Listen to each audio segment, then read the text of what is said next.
roll off Mello TV Sports with cricket as Antigua and Barbuda, Guyana, St. Kitts and Nevis, and Trinidad and Tobago will host matches when the West Indies host the 14th edition of the Men's Under-19 Cricket World Cup for the first time ever in 2022.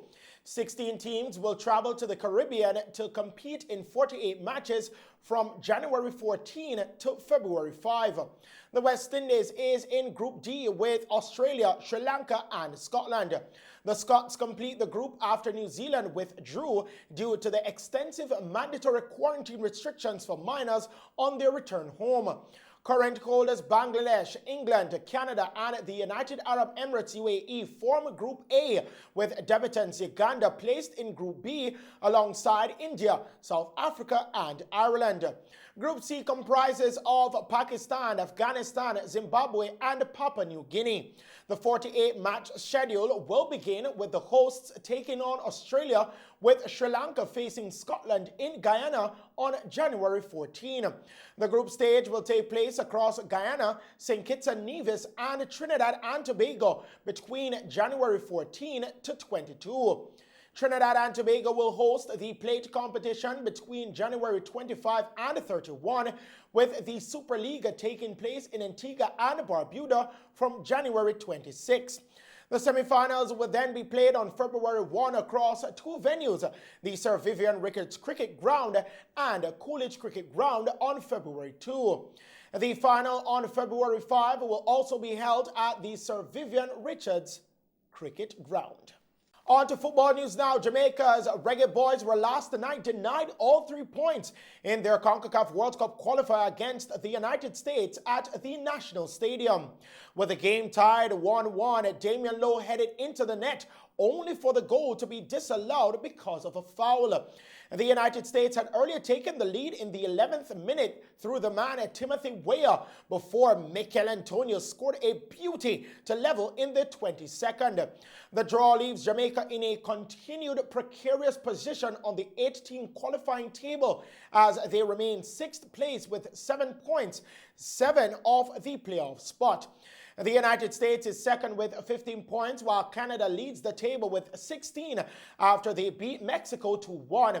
Jamaica's captain and goalkeeper Andre Blake gave his view on the game. It was a good game, unfortunately we didn't come away with 3 points. I think we definitely deserve 3 points tonight. It didn't go our way, but a point in the bag nonetheless. 6 more games to go. It might start to seem like it's not possible, but we're going to fight until the end. We're going to keep believing, and the challenge now is to keep this standard and keep building on it. And I think sooner than later we're going to start turning these draws into wins. Jamaica's head coach Theodore Tapper Whitmore also spoke about the approach for the remaining 6 games of the World Cup qualifying campaign. Well, again, we never give up. You know, if you look from the Canada game, El Salvador, a bit disappointed and come tonight again. But again, I think at this level we have to capitalize on our chances. You know, I think we miss out big time tonight of not getting 3 points. I think we let off the US team. In other games, Costa Rica were 2-1 winners over Honduras, as was Panama over El Salvador. The Reggae Boys' next World Cup qualifier will be against Mexico at the National Stadium on January 27. On to NBA news. Stephen Curry scored 37 points, including 9 3-pointers, to help the Golden State Warriors beat the Brooklyn Nets 117-99 in the NBA last night. Curry's tally meant he became the second player to pass 2,900 regular season 3-pointers after Ray Allen, who tops the list with 2,973. The Warriors top the Western Conference with 12 wins and only 2 defeats. Elsewhere, the Los Angeles Clippers beat the San Antonio Spurs 106-92, while the Utah Jazz earned a 120-85 win over the Philadelphia 76ers. Paul George scored 34 points for the Clippers, with Reggie Jackson adding 21. The Sixers were without Joel Embiid again, who missed his 5th consecutive game because of COVID-19 protocols. Utah collapsed with Bojan Bogdanovic scoring 27 points and Rudy Gobert registering his 11th triple-double. One of the biggest sport and entertainment venues in the United States, the Staples Center in Los Angeles, will be renamed after a cryptocurrency company in a multi-million-dollar deal. A Singapore-based firm will pay more than $700 million for the rights to the 20,000-seat stadium, which will be called the Crypto.com Arena.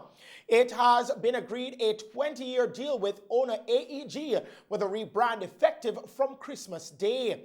The Staples Center is home to 4 professional sporting teams: basketball's LA Lakers, LA Clippers, and the LA Sparks, as well as ice hockey team, the LA Kings. It has also hosted major boxing events as well as some music's biggest stars, including Bruce Springsteen and Taylor Swift. Finally, in the sports news tonight, 2-time Grand Slam champion Gabriel Muguruza will play Annette Kontaveit in the finals of the WTA Finals in Mexico. Muguruza's power was too much for Paula Badosa as she beat her fellow Spaniard 6-3, 6-3 in the semifinals. Estonia's Kontaveit earned a 6-1, 3-6, 6-3 win over Maria Sakkari of Greece to secure her place in the final as she tries to win her first major title. And those are the stories making sports news tonight. I'm Christopher Scott. Remember, stay safe and pleasant viewing.